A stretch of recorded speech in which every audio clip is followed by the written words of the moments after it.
19 വാഴക്കൊല പഴിപ്പിക്കാൻ വെച്ചൊരു സീസണായിരുന്നു. എന്തോ ഭാഗ്യത്തിന് കുറെ എണ്ണം പോയി. എന്നിട്ടൊരു 6 വൈൽഡ് കാർഡ് എൻട്രി കയറിയപ്പോൾ ഒരു ചെറിയൊരു പ്രതീക്ഷ ഈ സീസണോട് തോന്നിയതാണ്. അതും പോകുന്ന രീതിയിലാണ് ബിഗ് ബോസ് എന്ന് പറഞ്ഞ വേട്ടാവളിയൻ ആ ഗെയിമിനെ കൊണ്ടുപോകുന്നത്. നമുക്ക് ബിഗ് ബോസിന്റെ അടുത്ത് പറയാൻ പറ്റും. അവനാണല്ലോ വന്ന് സമയം പറയണം.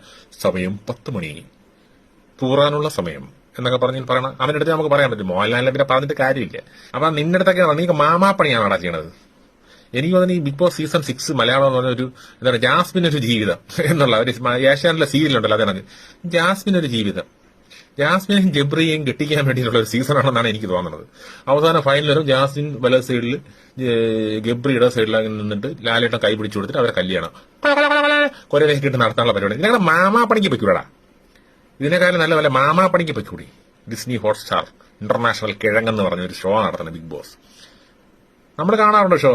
ഒരു മെന്റൽ ഗെയിം എന്നുള്ള രീതിയിൽ അത് ഇഷ്ടപ്പെട്ട് കാണുന്ന ഒരുപാട് ഇഷ്ടപ്പെടാത്തവരുണ്ട്, തള്ളിക്കളയുന്നവരുണ്ട്, കാണാത്തവരുണ്ട്, ചീത്ത വിളിച്ച് നടക്കുന്നവരുണ്ട്. നമ്മൾ ഈ ചീത്ത വിളിക്കുന്ന ഷോ ഇഷ്ടമുള്ളതുകൊണ്ടാണ്, ആ ഗെയിം ഇഷ്ടമുള്ളതുകൊണ്ടാണ്. പലപ്പോഴും നീയൊക്കെ തെണ്ടിത്തരം കാണിച്ചിട്ടുണ്ട്.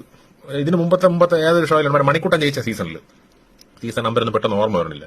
അവൻ എനിക്ക് വയ്യെന്ന് വിളിച്ചോണ്ട് ഓടിയെന്ന് വീട്ടിൽ പോയി വിളിച്ചോണ്ടൊന്ന് അകത്ത് കയറ്റി അവന് ട്രോഫി വെച്ചു കൊടുത്തു. അന്നേ വിചാരിച്ചതാണിത് മൂഞ്ചിയ ഒരു പരിപാടിയാണെന്ന്. വീണ്ടും കണ്ടു. പിന്നെ കഴിഞ്ഞ സീസൺ അഖിൽ മാരാറുടെ എന്റർടൈൻമെന്റ് തട്ടിമുട്ടി അങ്ങ് പോയി. വീണ്ടും നമ്മൾ വളരെ പ്രതീക്ഷയോടെ കാത്തിരുന്ന് തുടങ്ങിയാണ് മലയാളം സീസൺ 6 എന്ന് പറഞ്ഞൊരു സാധനം.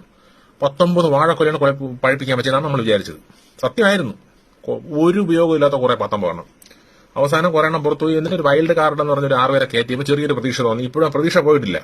ഈ പ്രതീക്ഷ പോണത് ഇവന്മാരുടെ ഈ ഒരു ടാക്ടിക്കാണ്. ജാസ്മിനും ഗബ്രിക്കും എന്ത് സംഭവിച്ചാലും ഉടൻ സൈക്കോളജിസ്റ്റിനെ വിളിക്കുന്നു, ഉപദേശിക്കുന്നു. കൺഫഷൻ റൂമിൽ കെട്ടിപ്പിടിച്ചിട്ട് കരഞ്ഞ് നിലവിളിച്ച് കിടന്നവൾ മെന്റൽ ഗെയിം എന്ന് പറഞ്ഞാൽ അത് പറ്റൂലേ, കളഞ്ഞിട്ട് പോകണം. അതാണ് ഈ മെന്റൽ ഗെയിം. അവർക്ക് സൈക്കോളജിസ്റ്റിന്റെ സപ്പോർട്ട് കൊടുത്ത് ഉപദേശിച്ച് വീണ്ടും കൊണ്ട് നിർത്തിയിരിക്കണം അതിനകത്ത്. ഇതൊക്കെ കാണുമ്പോഴാണ് തോന്നുന്നത് ജാസ്മിന്റെ ജീവിതം ആണോ? ഗബ്രിയും ജാസ്മിനെ കെട്ടിക്കാനുള്ള മാമാപ്പണിയാണോ നീയൊക്കെ ചെയ്യണത്?